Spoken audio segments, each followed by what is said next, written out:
Ayun isang magandang araw naman sa inyo lahat mga ka-stol. Yan, welcome na naman sa aking YouTube channel. Yan. So ngayon mga ka-stol, konting ano lang to, konting kaalaman lang o tutorial, maiksing tutorial lang ipapakita ko sa inyo kung paano i-set up yung IPTV sa modem natin. Kaya ngayon ipapakita ko lang sa inyo kung gaano kadali lang, at content tips lang naman to. Sana makatulong ako sa inyo, kaya abangan nyo. Let's go. So ayan mga ka-stol, yung mga kailangan nating gamitin sa pag-setup ng IPTV papunta sa modem. So wala lang tayong TV kasi andito tayo sa sasakyan. So madali na yan, papaliwanag ko sa inyo mamaya. Yan. Ito mga ka-stol yung jack na tinatawag natin. So pag walang saksakan ng HDMI yung TV at yung may likod pa, ito yung gagamitin natin. So karamihan kasi flat screen ng TV, kaya itong HDMI cord ang ginagamit natin. At ito mayroon tayong modem, siyempre yung signal natin. May remote din yan, saka yung RJ45. Yan ang kailangan natin gamitin sa pag-setup ng IPTV signal. Yan. At ito yung mga kailangan natin. Yan. Yan, hindi mawala yung yan. Kailangan natin, yan ang kailangan natin sa pag-setup ng signal. At yan, abang-abangan nyo lang mga ka-stol, papakita ko sa inyo kung paano gawin yan. Yan. Ayan mga ka-stol, simulan natin sa pag-setup ng ng IPTV. Siyempre, unahin natin ito sa modem natin. So sa modem natin mga ka-stol natin, ang isasaksak natin ay yung LAN cable. Yung LAN cable kasi yan yung modem papunta sa TV. So ang kailangan natin saksakan dyan yung LAN 4. Yan LAN 4. So para makita natin yan kung saan niya kinakabit yung LAN po, itong LAN cable. Yan LAN cable yan. So papunta naman to sa sa signal. So makikita nyo yung likod ng IPTV signal. Ito yung saksakan ng LAN cable mga ka-install. Yan. Sana ayan, makita nyo itong pinanggalingan ng modem. Yan Yan. Tapos ito naman yung kadugso nya. Dito natin ilalagay sa kabila sa signal TV. Ito yan. So wala lang tayong saksakan. Pinakang tutorial lang ito mga ka-install ha. Tips lang naman to. Yan ang design yan mga ka-install. Yan, makita nyo ito. So kaya siya nagkakaroon ng signal galing dito sa modem papunta dito sa signal TV. So at ito naman mga ka-install, ito mamaya na to. So isunod natin yung HDMI natin. Ito naman yung nagkukunik sa TV sa signal. Yan itong HDMI na to, ang saksakan niya nandito rin sa ilalim. Ito ang saksakan niya mga ka-install. Yan HDMI ito. Dyan din natin ilalagay yan. Yung HDMI na yan, ilagay natin yan dito.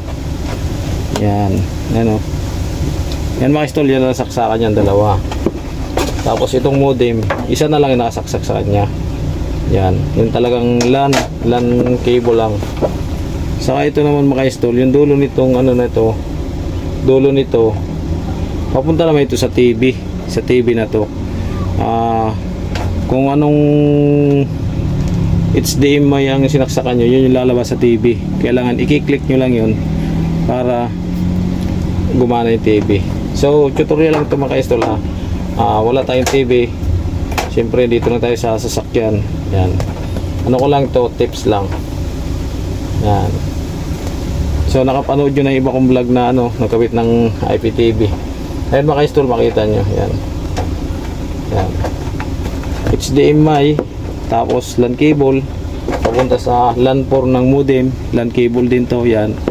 So at ito naman yung mga ka-install. Halimbawa hindi nagana tong HDMI, tapos yung TV ay walang saksakan ito sa loob. So ito ang pwede natin gamitin. Pwede natin itong gamitin mga ka-install. Yan. Kita nyo mahaba to. Pwede nating gamitin yan. Sobrang haba kasi. Yan. Pwede natin gamitin itong mga ka-install natin lalo na pag ang TV nyo ay yung yung may likod pa. Yan, pwede to, yung may likod na TV. So ito naman maka-install ay may color coding din to. Yan ito yung kabilaan, dilaw, puti, saka pula. So yun makikita nyo sa sa likod ng sa likod ng signal, sunod-sunod yung kulay nya. Yan, pag sunod-sunod ang kulay nya maka-install, ibig sabihin diyan nyo rin ito ilalagay. Yan, ito yan nakalagay din. Pag pula, sa pula ka rin. Yan. Pag sunod ay puti, yung puti din susunod mo. Tapos susunod din yung dilaw. Yan ang mga install lang dyan paglagay. So sa mga ka-install, ito naman papunta rin to sa TV. Kung ano yung arrange ng kulay nila dito mga install, yun din sa TV. Iba rin yung sa audio nya. Pag nagbibideo okay, iba rin yun. Iba yan mga ka-install. Yan. So ito naman, halimbawa hindi nagana mga ka-install yung hindi nagana yung natin, yung HDMI. Pwede mo tong gamitin or i-try para sa para sa TV. Itong dalawa na to. Pero pag gumana to, okay na ito nang gagamitin.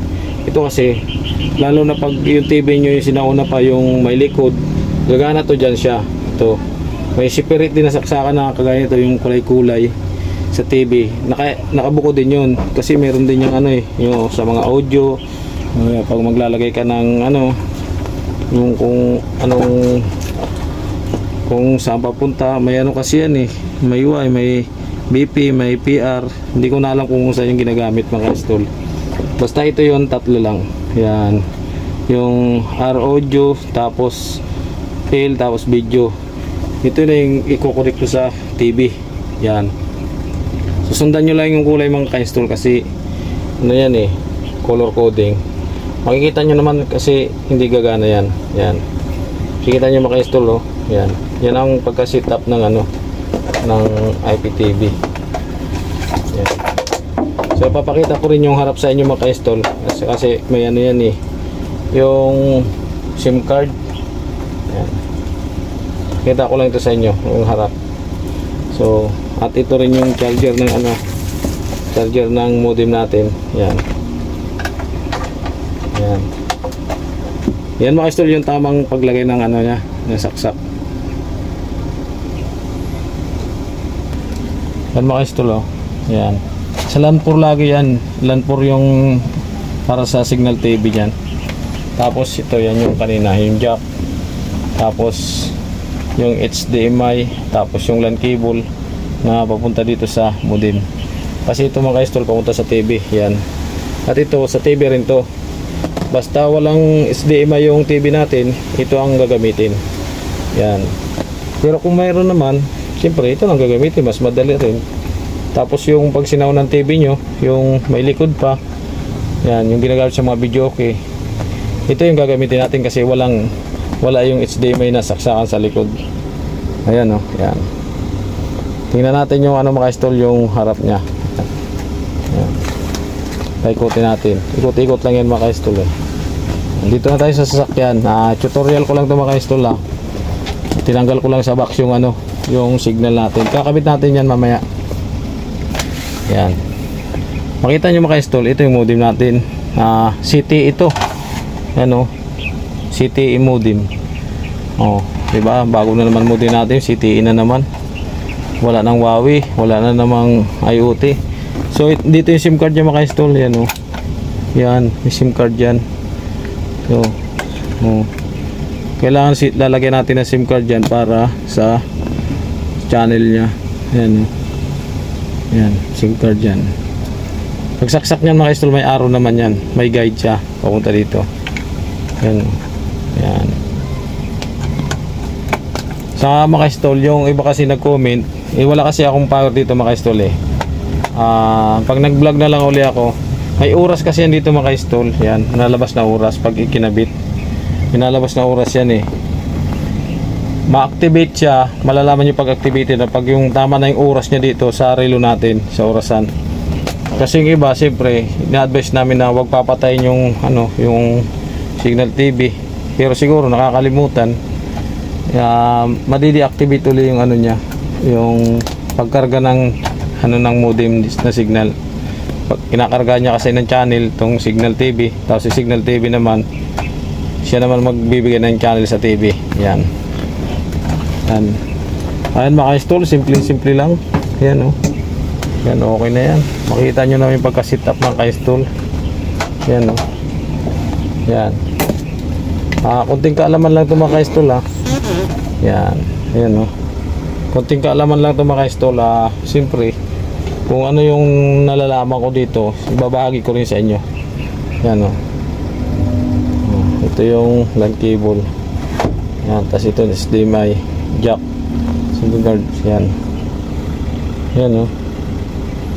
pag set up ng IPTV sa modem. Ayun, maka-install, napakita ko na naman sa inyo yung kunti kong nalalaman sa pag set up ng IPTV kahit wala tayong kuryente dito. Siyempre nasa sasakyan lang tayo. Ito po yung yung pag set up niya sa likod. Yan yan, diba? Makikita nyo maka-install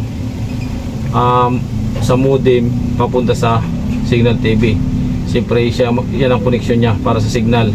Tapos ito naman connection niya para sa TV, HDMI. So pag walang HDMI yung TV ninyo, ang gagamitin natin ay yung jack. Yan yung jack. Siyempre yan, kailangan yan. Yung jack ang gagamitin natin, lalo na pag ang TV natin sinauna at may likod. Ito ang kailangan natin para gumana yung signal natin.